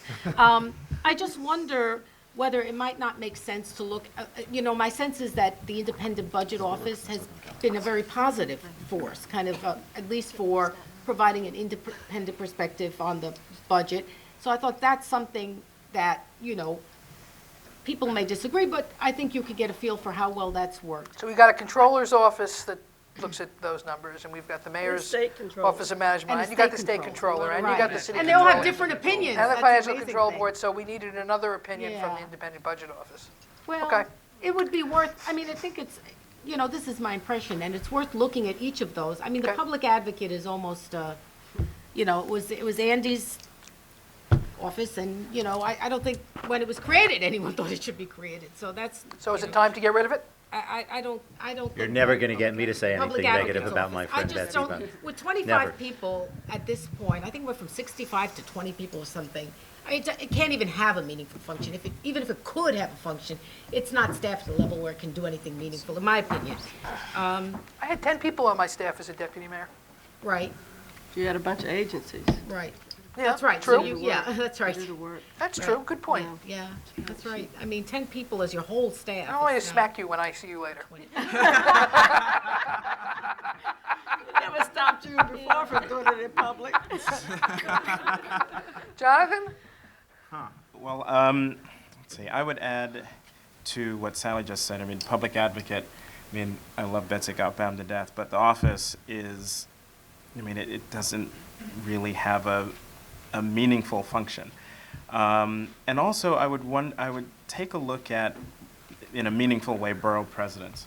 You know, we've got city council people, we have these, the community boards, which is something else that I wonder whether we should really take a hard look at their role. I mean, not saying that they should be eliminated or expanded, but I think it's probably time to really take a look at what exactly they do and if they're a hindrance or a motivator for development or anything in the city. So those would be the two, or I guess that's three. No, maybe it's four things that I would say we should look at. Deborah? You and Sally talked about the rainy day fund, and I don't know where that fits, if that's charter or state legislation or some combination, but we're talking about Mayor Bloomberg really being independent and having a shot at being more independent than any other mayor. We said that about Giuliani too. At least in the first election, he wasn't beholden to labor and the Democratic establishment, but ultimately he ended up in the same box over 8 years in terms of what was done in the quote-unquote surplus years. So I guess that would lead me to believe that there should be a formal structure to encourage saving for the future, because I think ultimately anybody who wins wants to be approved and win again. And I think that leads us into some places where we ultimately trade off short-term for long-term. The community school infrastructure, those elections each year, I think we all see those results every year. Nobody votes in them. They're not considered to be effective. And I mean, I certainly think that one of the problems is we don't have an effective parent voice necessarily that we really do need, and it's not going to happen unless we fund that. So query, and I don't know how much money we spend on the school board apparatus, the district apparatus, but perhaps even if there wasn't a savings, if the newly revitalized Board of Education infrastructure could actually fund a parent association that's really at the table, that'd probably be a lot more effective than the district structure. I wouldn't get rid of the community board structure. I agree that the level of effectiveness has, like anything else, it depends on who's paying attention to it and who's exercising leadership. But I really worry deeply about eliminating the borough presidents. We've really hurt them with the budget cuts in those areas. The combination of the borough presidents and the community boards, I don't know if there's a way to restructure it in a way to increase effectiveness, but I do think there is a Manhattan-centric nature to the city government of New York, and I would hate to see it go even further in that direction, because I think there have been a lot of short-term decisions about investments in the boroughs that have ultimately hurt this idea of diversification. Take, for example, how long it took to get the Marriott Hotel supported and built. It is ridiculous, the size of a borough of Brooklyn, to have one hotel and to spend 20 years getting, you know what, because they're getting ready to build a second tower, back to your Columbus Circle analogy, they're getting ready to build a second tower now a decade later because the thing is filled to capacity every weekend with just preachers in Brooklyn. who, by the way, have people flying in and putting them up at the Hilton in Manhattan because but there's no Debbie, decent place to stay well- or give a party. That just says the. That says that developer- Metrotech worked. Yeah, Metrotech and the developer misjudged his market for hotel space. Right. I mean, half that Marriott hotel is occupied by the city, the district attorney's office. Granted, but City I was law on department. I was on the planning commission when we went through this drama to get the various IDA financing and variances, et cetera, and the people in Manhattan just didn't get it. So I wouldn't go in the direction of eliminating the few tangible things we have to have some input that's educated input about what's going on in the boroughs. Sandy? Well, I'm going to say something that I rarely ever say, and so I see that you're having it recorded. I don't know the answer to that question. Okay. I mean, I'm really not close enough. Mark this down. However, record that's this. right. However, he'll make I'll something see- up. I'll see that to Paul Crowdy, who has actually studied this. But I'll tell you, Hildy whispered something to me, and I'm going to give her full credit for it, because I think what I lament is some of the institutions that are gone. Now, Debbie said, you don't get enough borough input. City council is really useless in that sense because they're too diversified. We lost our Senate. That's right. We lost our Senate. The Board of, that's right. Hildy said we had to bring back the Board of Estimate. Now, let me give you an example of how the Board of Estimate works for the betterment, because you could make a deal. I'm at Battery Park City, and we want to build the new Stuyvesant at Battery Park City. We have to go to the Board of Board of Estimate for approval. And I'm told that I better get over to the Board of Estimate chamber because Claire is saying no, and she has Howie Golden, as a matter of courtesy, with her on this, and she is not going to vote for Stuyvesant. So I schlep into the Board of Estimate chamber. It's about 11:30 at night, and in a scene that, had it been recorded, would have really been quite comical, Claire is sitting in a chair. She won't get up. And so Claire I am Schulman. now, she's very tall, but I really needed to talk to her privately. It was late. She didn't want to move. So there I was, literally on my knees in front of Claire, whispering to her. And here's what she said. Now, I think the statute of limitations is run, so I can describe this deal. She said, "You want Stuyvesant?" I said, "Yeah, I want Stuyvesant." She said, "I want Townsend Harris." I said, "You want Townsend Harris?" She said, "Yeah, Townsend Harris is on the campus of Queens College. You need the governor to allow them to build it and help support Townsend Harris. There's a garage that's necessary to be built underneath because the only place to build it has faculty parking. You're going to support Townsend Harris?" I said yes. So we got Stuyvesant. She got Townsend Harris. Everybody's now happy. And they're two great schools. That's right. Yeah. That kind of barter, while it may No, sound it was- somewhat it was. obscene, It did work. was legitimate give and take between the boroughs. That- right. And somewhere, she supported Howie Golden on some block for some Right. project for Brooklyn, probably keeping hotels out. And everybody happened. Now, it may sound a little grubby, but you know what? Yeah, It it is works. the nature of the system, and there's something legitimate about that. And it was also To have- borough-level priorities. Yes. Not, And it gave block her, it gave the priorities. boroughs some leverage in terms of how to negotiate, She for- still got robbed, Well, but, Townsend Harris on a per square foot basis is the most, yeah, you got $100 million school. I think I said it That somewhat serves every borough. facetiously.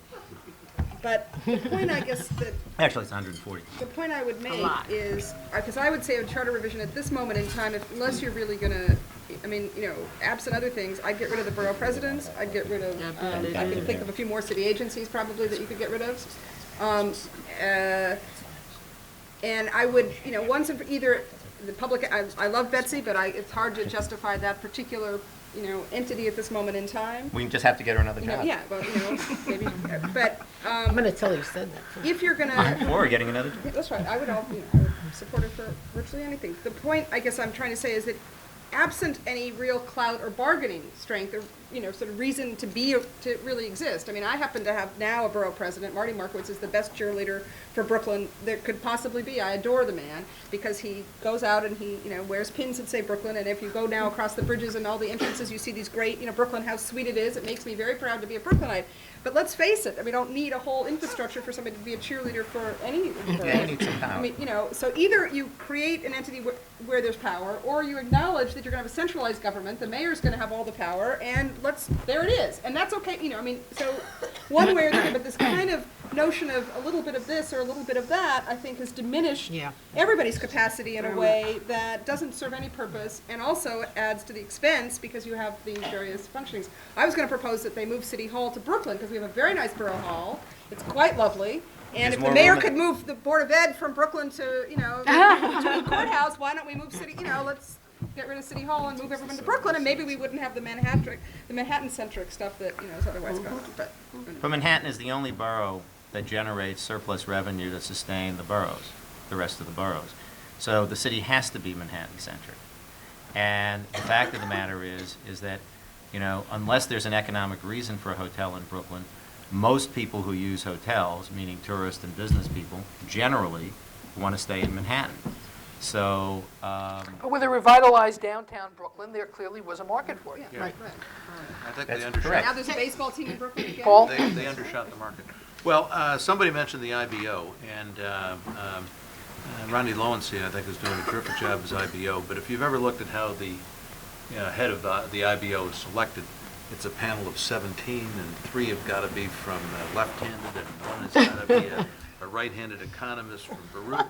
And they're very strange requirements to fill it. So the IBO, we have too many people doing financial oversight. That's got to go. Public advocate's got to go. If he's going to make any change at all, I would say the change has got to be in land use. It's way too long and too complicated. Sandy was hinting at it. I think the city council, I know there's got to be some kind of publicly elected entity that reviews land use decisions, but it's not the city council because they don't have the right kind of focus. And maybe that's something that the borough presidents could be given a role in. Now, That's what the Board of Estimate did, That's right? exactly what the board is. Right. Well, but that was zoning. Now. That wasn't zoning. Yeah, that wasn't land It was cast as a legislative body. Now, let me tell you my own story about Sandy and Claire Schulman.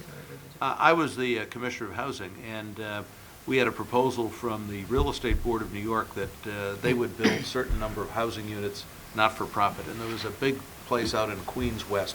It was a soccer field. And that couldn't get started without a commitment for a high school for Claire Schulman. There was one in Riverdale, and we couldn't get that one started without a commitment for a high school in Riverdale. And there was one in Brooklyn. And that's when Bobby Wagner was president of the Board of Education. He said, you build much more housing, you're going to be the president of the Board of Education.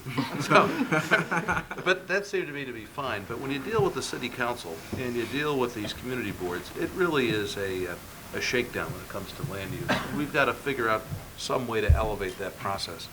Land use in New York City is far too complicated. Absolutely. And I'm glad that the mayor is undertaking to revise our building code because it's a source of corruption. It's so old and antiquated and complex and multi-layered. He's got to do that. And the same thing with the zoning ordinance. That's got to be looked at. And then on top of that, you need a better, more streamlined governance structure. And I think that Mayor Bloomberg and his next Charter Revision Commission ought to take a look at that. The other thing that has to be defeated is the attitude of some of the initial people who are on the 1989 charter. If you listen to them, they think they got everything so perfect, nobody should ever change it again, or never should look at it, and that can't be right. I mean, this is a different time, it's a different place, we need different things, it's a different economy, and the charter ought to be updated, specifically on land use. And maybe term limits. I was going to add 2 things. I think term limits are terrible, and I think we're seeing the results of term limits, and I'd love to see that issue addressed yet again. I've always believed that the city council had it within its power to change term limits. They've done Yeah. that, and they've modified it a little, and hopefully at the end of this modification, we'll do it again and get rid of it. And I'll tell you, I continue to have sort of a pet peeve about this whole mayoral succession issue, and I think the notion of holding an election to elect the most powerful mayor in the United States after 60 days is a recipe for disaster. That the people of the city of New York should not be put in a position of having to elect someone all you're going to end up is whoever's got the most. I mean, we've got enough of a problem right now in terms of the way dollars are being used politically, but you're going to end up with an election for a mayor with no real sense of merit. And it's going to strictly become a matter of who's got the most money and who's got the best name recognition. I disagree with And- that. Look at Tom Golisano. He spent $70 million Right. and got 14% Okay. of the vote. I- So money's I- not everything. All right, I don't want to hold a mayoral election in 60 days, and under any circumstances, and I would propose that we look at a vice mayor system, and I'm a little, I think it's unusual, I think it's a little strange that nobody even raised the issue, that if you're going to get the public advocate out of the line of succession, that the replacement should be a vice mayor who is elected with the mayor and who has very well-defined functions, which would also come through a charter revision. And that's my own pet peeve. Yeah, that's because you worked in the city government. You didn't work in the state government where we have lieutenant governors. And on those occasions when the lieutenant governor has taken over, guess what? The state survived. And that's the people's fault When did if that they. happen? When did When that did, happen? yeah, when did the lieutenant governor take over? Governor Didn't Lehman Malcolm took Wilson over. take over? Oh, Malcolm Wilson. Oh, yeah, Malcolm Wilson. There you go. Hold it. We don't Bare- remember it, yeah, but we hold it. survived. Oh, barely. Barely. Barely. He made an opportunity for Sandy. We've got a microphone up here. If we don't have a lot of time, but we've got about 15 minutes. If there are any questions from the floor, would you just step on up to the microphone so that we can record you for posterity? Good evening. My name is Blaine Roberts. I'm here, Councilmember Helen Sears' office out in Queens. I have two questions, basically. One comment and then a question. The other comment is there seems to be a great deal of willingness to sort of legislate procedure out our responsibilities as elected officials. That's a concern that I have, meaning not able to articulate to the populace what needs to be done, and we think if we just pass a rule that's going to solve the problem, and it really doesn't. The other thing is that Manhattan, New York is such a vibrant city. It has 5 boroughs, and to assume that one borough should carry the burden to be the entire economic engine in the future, I think it's something we should look at and look at the 5 boroughs and see what we can do. Capital, there should be a subway to LaGuardia Airport. We don't have it. There's a number of things in terms of capital we haven't done. I think we should work on that. What are we doing about that? And also the responsibility that we all have. Well, I mean, I'm all for the one-seat ride to LaGuardia, and I think critical to the redevelopment of Lower Manhattan is to link JFK with the Lower Manhattan. I think that we're doing that in the Newark side, and I think if we want to keep our airports first class, and the airports on our side of the border are very much second class, maybe even third world class subways, we need improved rapid transportation between our subways and the center of the city. But you actually made the point that you argued against in the beginning of your statement. I mean, direct links to the airport means the airport to Manhattan. It doesn't mean a direct link from LaGuardia to Forest Hills. You know, or the LaGuardia to Bushwick. I mean, it really means LaGuardia and Kennedy to Manhattan, because that's your downtown. You know, the point that was made is that you need the resources of Manhattan for the purposes of generating diversity in the boroughs, both in terms of cultural and economic development. But it's a different kind of industry that you're going to get in the boroughs than you're going to get in a massive office tower that you have in Manhattan. And if you try to put a massive office tower in Brooklyn, you will end up subsidizing that tower for a significant period of time, like you have a lot of those vibrant buildings. And it makes government services a lot worse. You know, I love Governor Cuomo. I worked for him for very many years.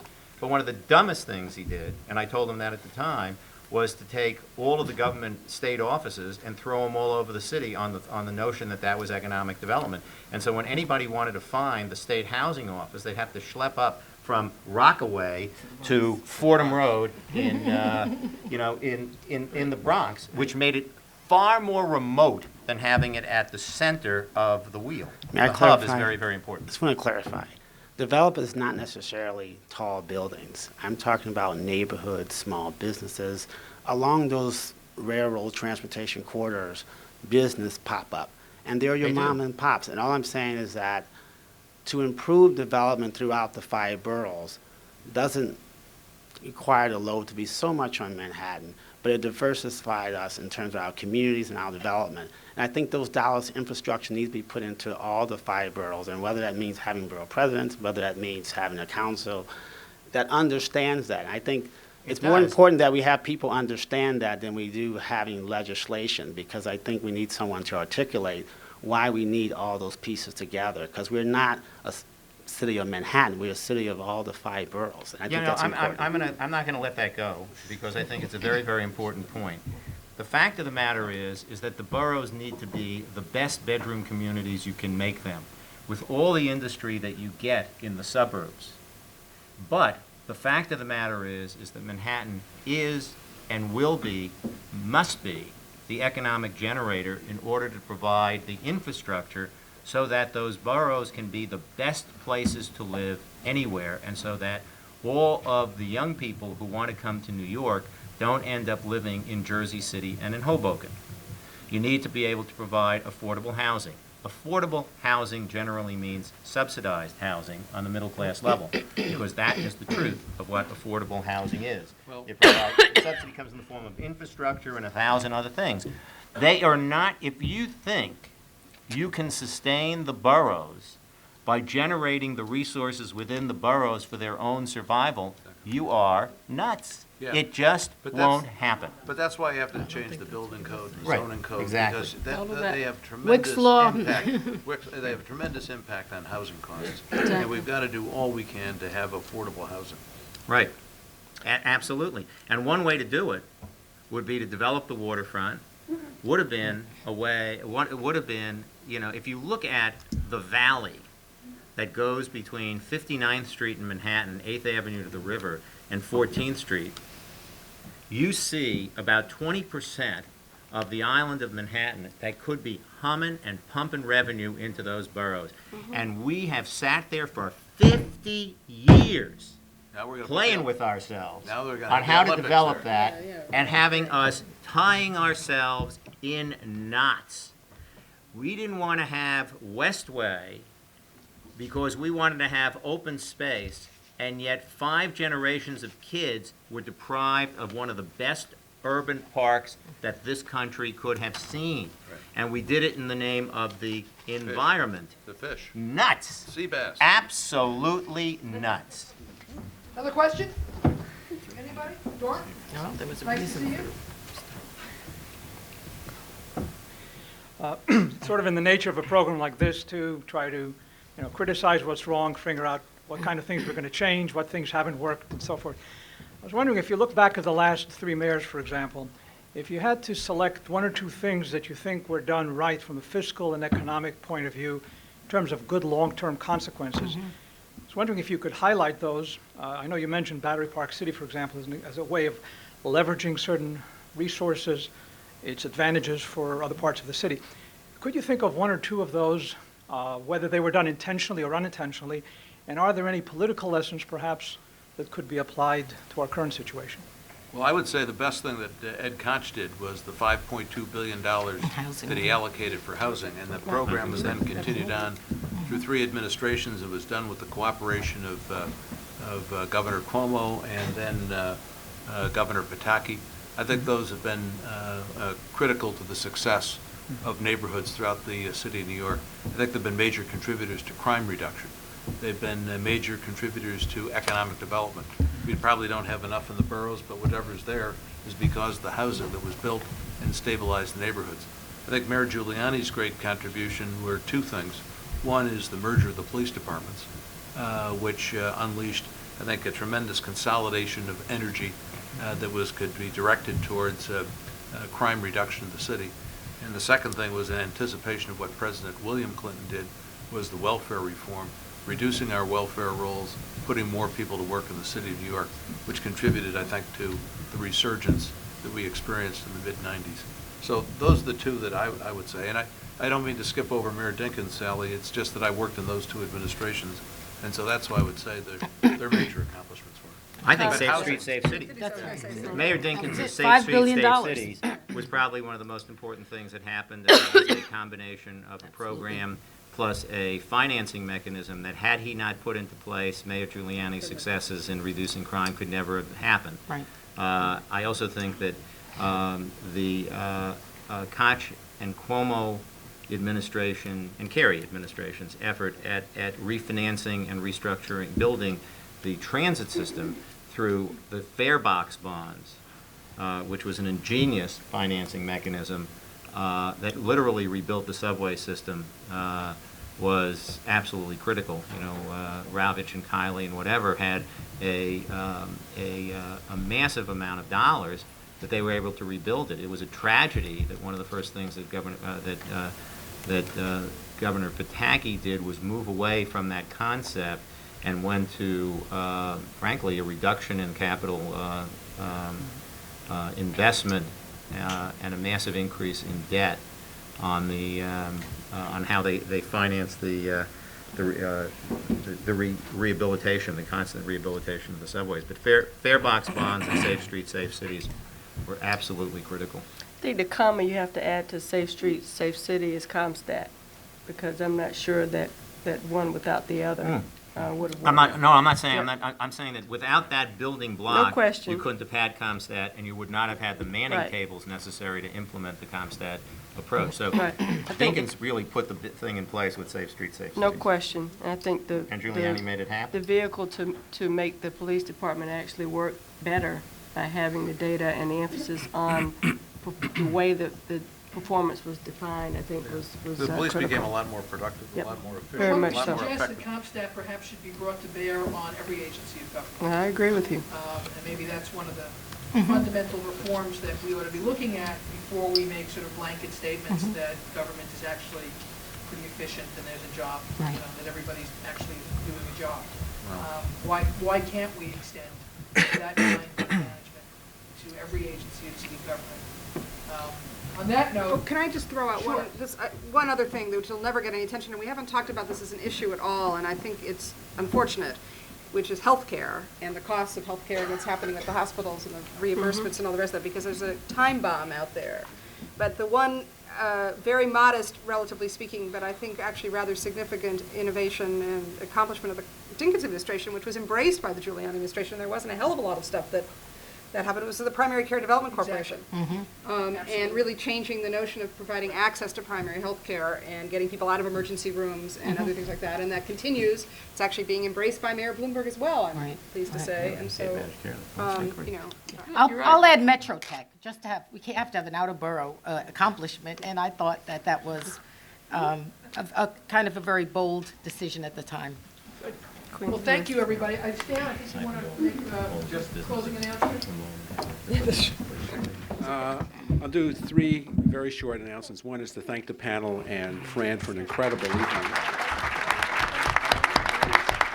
Two, I thought it was interesting that there was a lot of references to the 1975 fiscal crisis. Tomorrow morning at 8:30, we have a panel here with people who were involved in working through the fiscal crisis to advise our current leadership about. They're still alive. They're still alive. Some of them are, but we're rapidly losing them. We just lost Jack Beagle less than a week ago. So we're going to reconvene here at 8:30 tomorrow morning. There's an open invitation for all of you to join us.